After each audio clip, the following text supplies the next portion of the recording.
This is just the career coaches panel, as we already talked about. And you can ask any questions during this process, but we will start off by having the coaches answer a few questions just about career coaching so that you can get an idea of what's happening here. Then, can you go ahead and just type your name, number in the chat box so that we can record your attendance, please, Jocelyn? Thank you. And then, as I said before, I'm Stephanie Petrova. I'm going to be the facilitator. Just a little bit about me is that I am in my master's program here at OSU as well, but I currently do direct all of the career services activities for the econ students. That's it. And then here we have Donnie Thompson. She's a career coach for the finance and consulting, management and sales community, and then also the technology, data analytics. And then we have Brandy Williams on the other side. She's the education and nonprofit and social services. And then she also does government, international affairs and public policies, healthcare and wellness. Okay, so I'm going to stop sharing now. Okay, cool. All right, and give me 1 second. Let me pull up my questions here. Jocelyn, do you have any questions about this format before we get started? No, I don't have any. I was just going to come to listen to what other people were asking. Okay, no worries. Well, if any questions come up as we're kind of chatting throughout this time, feel free to ask us, okay? We're happy to provide any answers. Okay, thank you. Mm-hmm. All righty. So for my panelists, can you guys explain what career communities are? I go first. So career communities are a set of different industries, if you will, or career interests that our students within the College of Arts and Sciences can sign up for to receive customized information about opportunities that exist within those industries. They can receive information about how to make it marketable, how to get those opportunities for those industries, as well as opportunities to connect with employers and alumni who are working in those fields of interest as well. And so a lot of what we do within the career communities is orchestrated around allowing our undergraduate students to network with employers and with alumni, because we know that around 70 to 80% of jobs and internships are filled through building connections. And so we pride ourselves on helping to bridge those connections through those career communities so our students can be set up for their lifetime of opportunity and career success through those career communities as well. And if I missed anything, Brandy, feel free. Yeah, no, and I was also going to also say, you know, we understand that as a student, you don't always know what your options are. You don't always know what you want to do. So we strongly encourage students to explore like 2 or 3 communities at a time. And that might consist of like meeting with a coach who's aligned with that community, or like attending events aligned with the different communities that we offer, because all of our events are related to one of the communities that we serve. So you're strongly encouraged not to feel like you have to, you know, focus on one particular area at a time. Okay, thank you. Would you guys like to explain what the role of a career coach is? Yeah. And so, you know, we recognize that as you're looking for opportunities, it can kind of be overwhelming. You're not quite sure where to start. You don't know what resources are available to you. And so by meeting with a career coach, we can kind of help to provide guidance and provide specific resources that we utilize related to our communities that we serve. And so, you know, you can meet with us, get some really specific information related to your resume, related to different strategies that you might want to consider, because depending on the industry, the strategy that you use could vary. And so just providing that guidance so you're not going through the process on your own. And so each one of the career communities are managed by a career coach who has some expertise within that area. So each one of the students that we meet with in a 30-minute coaching appointment, they're going to be able to have a tailored approach to their job search strategy. Because as Brandy said, every industry looks very different. You know, your resume in technology, data analytics is going to look very different than if you're going into arts or performance, right? And so we want to make sure that we're equipping our students to make sure that they're being tailored in their approach with their job or their internship search strategy. So yeah, we use those 30-minute appointments to really kind of help guide the student through that process and answer any questions that they might have. I know oftentimes students are like, you know, well, what can I meet with a career coach about? You can literally meet with us about anything under the career development umbrella. So anything from like, you know, even if you're just trying to figure out what major to choose based on your career interests, or even if you're just trying to figure out what careers are available out there, if you want to understand how to do personal branding, how to leverage your social media for networking,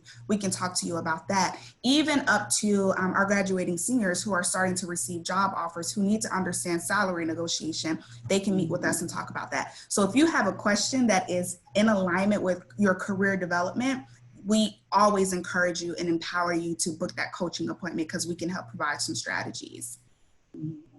And you can book that appointment via Handshake. So handshake.osu.edu. And you're also not limited to the number of appointments that you make. And you're not limited to the coach that you meet with. So again, if you do have multiple interests, it's cool to meet with multiple coaches. Sweet. So can you guys tell me what resources does the Career Communities team provide?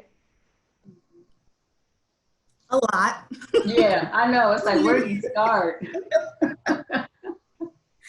Yeah, I mean, you know, I think one of the more prominent resources that our students will see a lot are our programs. So we offer a lot of different programming that we call career connections, which are opportunities to connect with employers. And then we do life beyond degree events, which are opportunities for students to connect with alumni.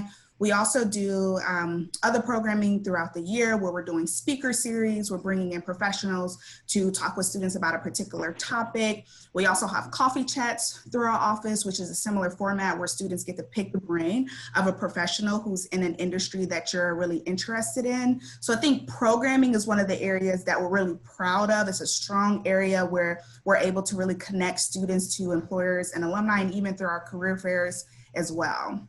Mm-hmm. And then in addition to that, we offer a number of resources. Like I know often when I'm meeting with students, I share our guides and tip sheets. And so they cover everything from like resume. We have lots of resume samples.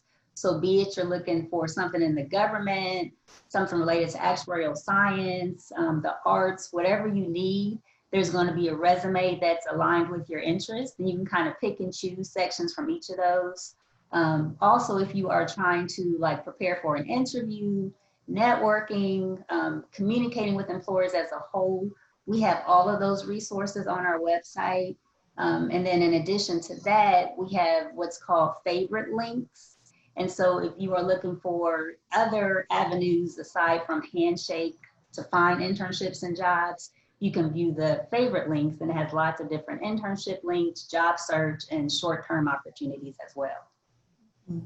Yeah, a lot of our resources can meet students no matter where they're at no matter what stage they're at in their career development journey. So as Brandy mentioned, a lot of our online resources, you can leverage those as a student if maybe you don't have enough time to come in for a coaching appointment, or maybe you want to do some self-learning, right? And so you can scroll through those favorite links in those tip sheets to do that. But we also have, as you can see behind Brandy, VMOC, which is our online resume.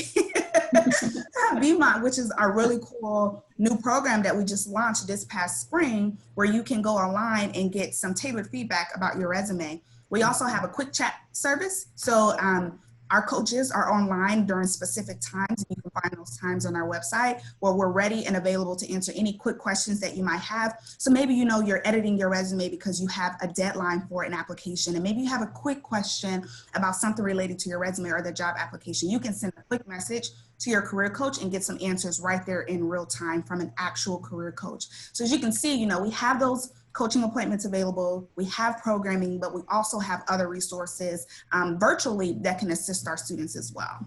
Yeah. And then one more thing, because I know you're like, oh my God. We have podcasts. And so this is a newer resource that we have. And so I don't know how many we have now. We have a couple with the coaches, but then we also have a couple with employers. And those are really good because they speak to, I think, communicating virtually and kind of like what their expectation is. And so I strongly encourage you to check out our podcast as well. Speaking of online resources, can you guys explain why Handshake and Going Global are important? So I would say with Handshake, Handshake, you can apply for resume builders, so internships, research, but then you can also view different events that are happening. So it just gives you access to lots of information at your fingertips. And what's cool about Handshake is that it's not just limited to the Columbus area. And so if you do have an interest in, like, maybe you're not from the Columbus area, but you want to go back home, or perhaps you want to go overseas eventually, there are opportunities for all of those different areas. And then also employers who are posting on Handshake are seeking OSU students. So they're tailored to you. So I think that's really cool as well. Also with Handshake, you can do your profile where employers can see that, and your profile is pretty much just your resume electronically, right? You can also like choose different career interests, which are essentially your career communities. And so by doing that, you're allowing the system to, get a feel for what your interest is, and then send you tailored information related to events or related to positions that are aligned with whatever you selected within that menu. So as far as Handshake, I think that's some of the key points. And then you asked global. Yeah, about Going Global. Okay. Yeah, so Going Global is another really cool platform that, especially for students who are looking for opportunities internationally, it's a holistic guide that provides resources on doing research in countries where you're interested in looking for employment, or where you're interested in doing an internship or that kind of work. So you kind of get a feel and understanding of the culture, the environment, the government, and things like that to kind of help you have the contextual information before traveling there. But then it's also a site where you can actually see what those opportunities look like and apply for those opportunities as well through Going Global.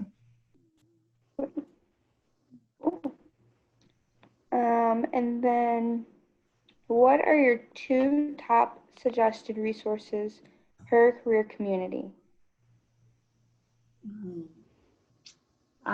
So for the education, nonprofit, and social services, I find myself referring students to idealist.org quite often. And so that's all about nonprofit organizations, internships, and jobs. So pretty much everything nonprofit. And what's cool about it is that you can search opportunities by, I think it's area of interest or something along those lines. So for example, if you have an interest in international relations, working with children, whatever the case may be, you can refine your search based on those categories. Did you say 2 per community? Yeah. Yeah, okay. Let's see. Another one, I don't know, I refer students a lot to, I guess, the Occupational Outlook Handbook. You can't really search for jobs for that, but if you're kind of curious about your potential occupations to consider based on your interests, it can kind of be a neat resource because you can search an occupation, then you can see like related occupations, kind of get a feel for how much you might make in the field, or like the outcome for employment and stuff along those lines. For the government, international affairs, and public policy community, of course, usajobs.gov is one that I often refer students to. And then also Go Government, which you can't apply for jobs on that site either, but it gives a lot of helpful information about like applying for positions on USA Jobs and kind of gives a nice overview of the different agencies that exist within the federal government, because it is so broad. And so having something like that kind of helps to narrow down your interest area and just kind of give you a better understanding. And then I'm currently meeting with students in the health and wellness career community as well. So for that, I'm trying to think. There is a website, I can't recall what it is, but it's related to gap year opportunities. And so a lot of students that I've met with are kind of maybe in between graduating and considering professional or medical school. So I'll refer them to that website quite often. And then for me, I mean, there's a number of different resources that I refer to both of my communities, because there's a lot of overlap between tech, data analytics, and then finance, sales, consulting, and management. But I will say the ones that I'm constantly referring to students to, one being LinkedIn. So I'm a big proponent, we all are, of networking, and we recognize how powerful LinkedIn can be if students really know how to strategize and use the platform to connect and network with alumni and employers and find opportunities on there as well. So LinkedIn is a huge resource that I think all students should be capitalizing on. Also, oftentimes my students that I work with, they're very interested in enhancing their technical skills, but they're oftentimes thinking about ways that they can supplement, excuse me, their formal education with free online tools where they can kind of build some of those technical skills. So I am always referring students to a site called lynda.com, and that is Lynda. And I can actually send this resource out after our conversation today, but if you have a Columbus, Ohio library card, you can access this site for free and there's tons of courses on can teach you different technical skills. So if you're interested in Python or C++ or HTML, you can literally, for free, log onto the site and do your own self-guided learning through the Lynda website. So that's another resource that I'm constantly referring students to as well. Also, if you're a student who is looking to go into the tech industry and you have coding skills or programming skills and you're looking to showcase your work, GitHub is another resource that I refer my students to a lot as online project areas where you can showcase your work to employers or to your peers and build actual projects in the system as well. It's a really cool platform for being able to do that. I actually, if you are going into the tech industry, is something that I recommend students to really think about and consider. It's not a requirement, but it's a great way to kind of have an online portfolio of your projects that you're working on through your programming or coding as well. Okay, sweet. Can you guys explain or just tell us what are some resume builders that students can capitalize on?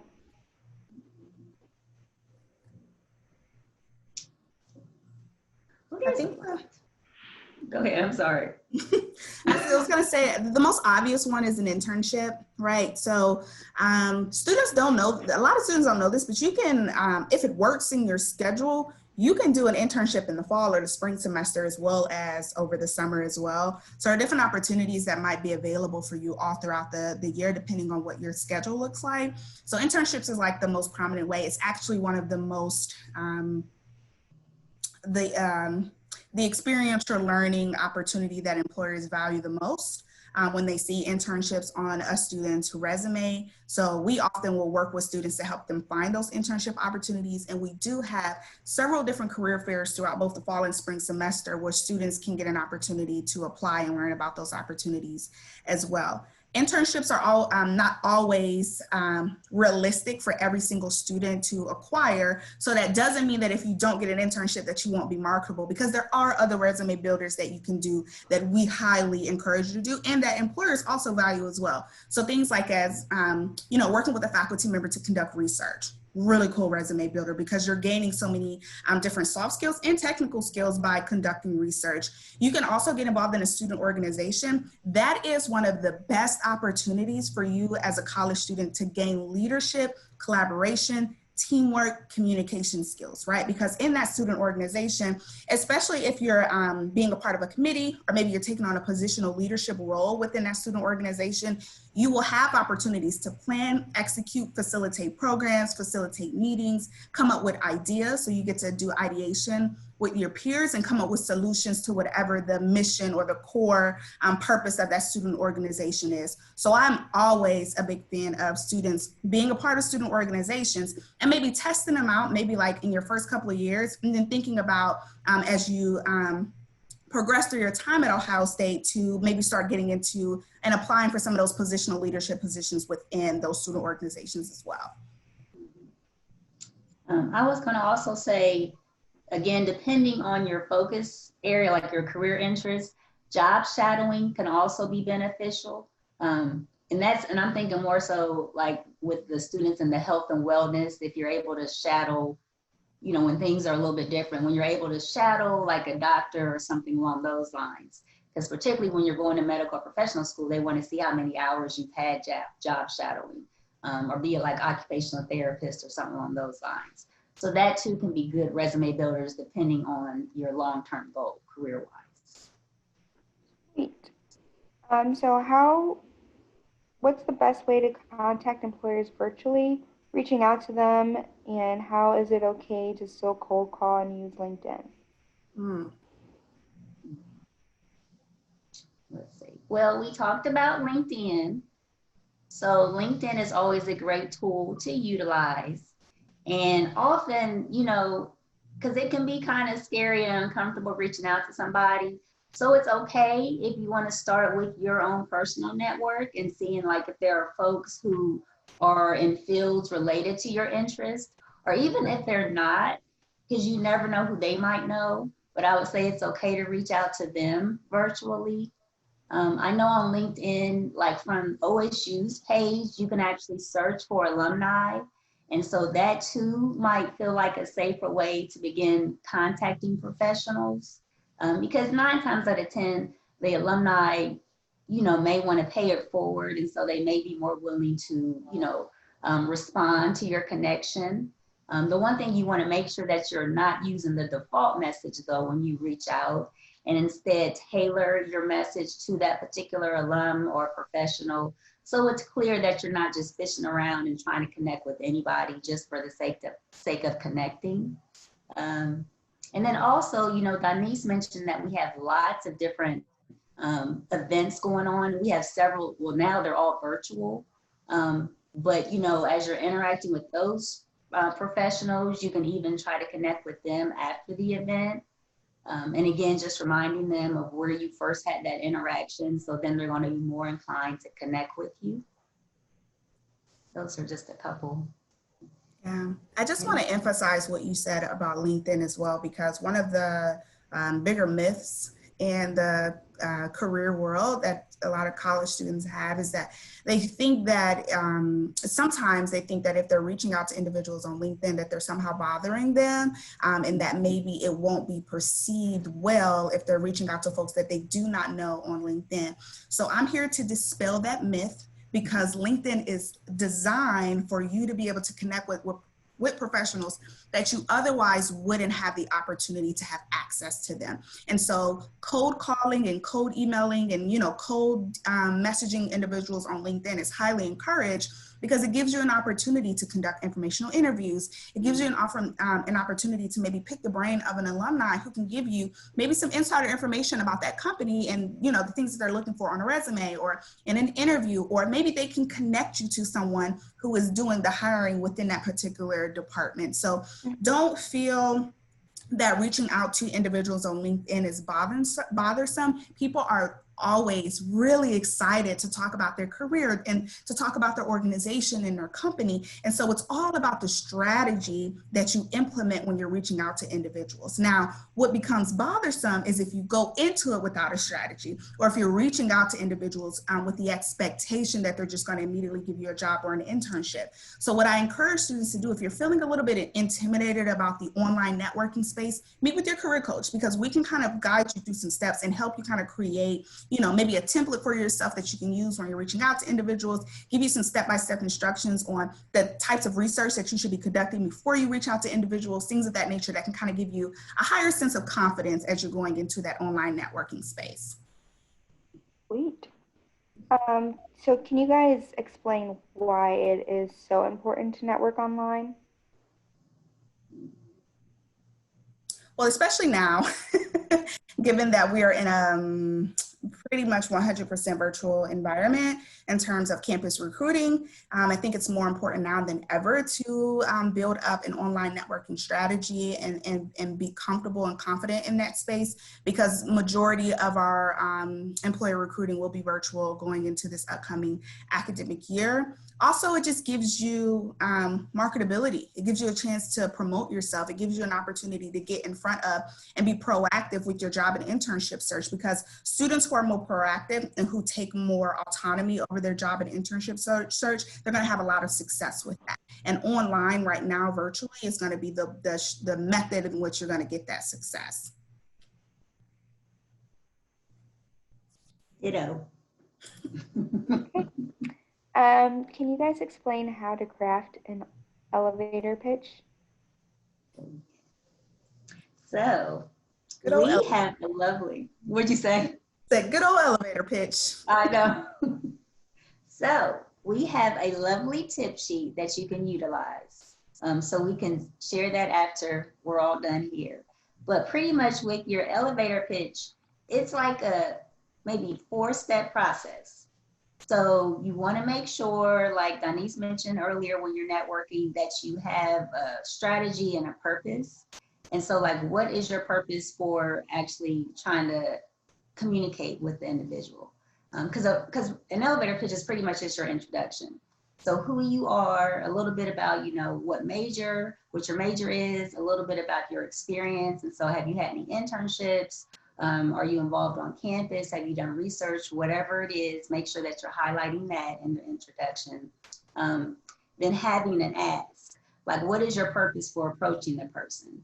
Are you looking for an internship? Are you hoping just to kind of sit down with somebody to do an informational interview and to help you get a better feel of your options and what direction you want to go into? Making sure that you know what that purpose is for interacting with somebody. And then also you want to make sure you have a closing. So you don't want to leave the conversation or the interaction kind of just hanging out there and not knowing what the next steps are. But like before you leave that person, make sure you know that, okay, will I be able to follow up with you after the fact? Do we have a time scheduled to do that informational interview? Is there someone else that you suggest that I reach out to? Just knowing what that next step is. And so that you're clear about, okay, what do I do after interacting with the person? Mm-hmm. So that's kind of an overview of what it is. Mm-hmm. The only thing I'll add to that is practice, practice, practice. Practice doesn't make perfect. I don't believe in that, but practice does enhance your confidence and make you feel a lot better about going into a situation where you're going to be providing your elevator pitch. So practice with your friends, practice with your family, practice with your career coach, and you will feel really good about it. That's right. Good tip. Can you guys explain how to conduct an informational interview? We also have a tip sheet about that as well that will actually show you how to navigate to that. But just a quick overview of what an informational interview is.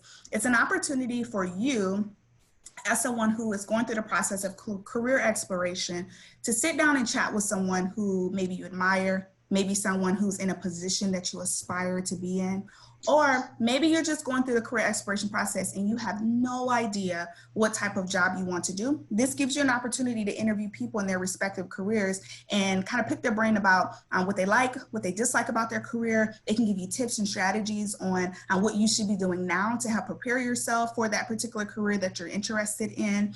And you can ask them all different types of questions, right? You can ask them questions about how they got that opportunity. You can even, some of the questions that I enjoy the most are asking them about their college experience, right? So asking them, what kinds of organizations were you a part of when you were at Ohio State University? Or, what types of research opportunities that I'm really interested in research, or I'm really interested in X, Y, Z. Did you do this? And do you have any recommendations on what I might capitalize on in order to make myself marketable for this career? You can also pick their brain about the company, right? You can ask them, Are there things that you can share with me that are new and innovative within your company? You know, you can ask them, where does the company stand in terms of diversity, equity, and inclusion? You know, if there are values that you hold as an individual and you want those to be reflected in the company that you're working for, an informational interview is a really good chance to get that insider perspective from someone who's been working within that field as well. So your informational interview just gives you an opportunity to collect information that can help you with your career exploration. Oftentimes, informational interviews can lead to a really great networking relationship with an individual that can have longevity, right? Sometimes informational interviews can lead to a mentoring relationship. And sometimes informational interviewing can lead to them passing along your resume to someone who is conducting the hiring process. So I always say go into an informational interview with an open mind, because it might lead to an opportunity that you otherwise wouldn't have stumbled across if you didn't do that informational interview. Any extra to add on, Brandy? No, I would just say I'm always referring students to do informational interviews. I mean, it is just a great way, if you don't know what you want to do, to speak to people and build your network. Okay. Well, that was our last question. Jocelyn, if you want to ask any questions or if there's anything that popped up, feel free to do so now. No pressure, though. Well, first off, thank you for all of that information. I don't know if this makes you feel any better, but I follow basically everything that you guys do. Like I listened to one episode of the podcast. I haven't looked at the other ones, but I know it's there. I've used VMock once because I only get like 9 more afterwards. But everything that you guys do is very, very helpful. Nice. Right? Oh, that's so good to hear. Yeah. Right Awesome. now, I came to this, and I came to one yesterday too with Ryan Wilhelm. But I'm just at a point where I'm not sure what I want to do in the future. And from here, I was going to ask some of my professors and academic advisors what they recommend, especially since I'm biochem, and that's kind of a science hands-on process that can't really be done with COVID going on right now, because a lot of micro internships and stuff are like business and accounting, and that I can't really find any that are tailored to a science. So I figured I would just do some of those informational interviews, and I just didn't know where to go from there. Jocelyn, have you considered any kind of grad school or speaking to any graduates that are currently in programs just to see what they've seen in undergrad or what may come if they decide to pursue that career any further? Yeah, that's a great idea. I I just thought of that like a couple hours ago right before this meeting too. Okay. I mean, I looked at faculty at OSU and saw what they did with their PhD, but I don't really know many college, like graduate students who are currently in graduate school that I can contact. But I'm sure I can find LinkedIn. Sorry, I didn't mean to cut you off. I was going to say your professors might be able to like recommend you their grad assistants or something like that that are currently going through the program. Okay, thank you. That's a great idea. One of the things that I was going to suggest too, I know one of the pieces that sometimes seems quite daunting is when you're in a major that there's so many different jobs or positions that you can do within that particular major, because major doesn't always equal career, but sometimes it's really good to kind of have a good idea of like, what are the position titles that are related to the academic preparation that I'm getting in my major. So one of the things that you might consider is talking with your professors about what have previous students done with this major. Are there certain position titles or internships or shadowing opportunities locally that I might research and learn a little bit more about that can be resume builders for me, and as well as full-time job position titles too, because there's so many that sometimes it helps to have like a quick list so that you can research and kind of read job descriptions and understand the duties and responsibilities and kind of compare and contrast that to some things that you might be interested in to kind of narrow down to the types of opportunities that you want to apply for. And then related to that, I know some department websites, they do have, like for their undergrad section, they have a career section that might list titles of like where their students landed. And so you may want to check the website. You said you're a biology major? Biochemistry. Biochemistry, okay. So you may want to check the site to see if they have a resource along those lines that would list where their students ended up, or their graduates ended up, and the different titles and stuff along those lines. Great, thank you. I don't know that it exists for that department, but you could always check and see. Yeah, I don't think it does, but I do know it lists the careers that are possible there. And like one of the problems is that I'm interested in basically a little snippet of every single one of those careers. Yeah, so it's mainly finding something that I will enjoy, just the one career. Okay. Now, have you already met with Barb, the career coach in like the science and research area? No, I've met with Alyssa Sutsu, or I forget, I don't know how to pronounce her last name. Okay. But I met with her. Okay. So Barb, she now is covering that career community. So if you wanted to touch base again, you could always, get some additional insight from her. Thank you. I'll reach out to her.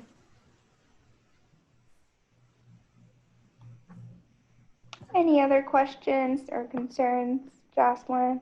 I don't think so. I think this was very, very helpful just to get a brief overview. Yeah, well, we appreciated having you, and we definitely hope to see you more and hope you interact with Barb and anyone else in the career success team that will help you out in your future endeavors. Great. Thank you so much. You're welcome. Enjoy.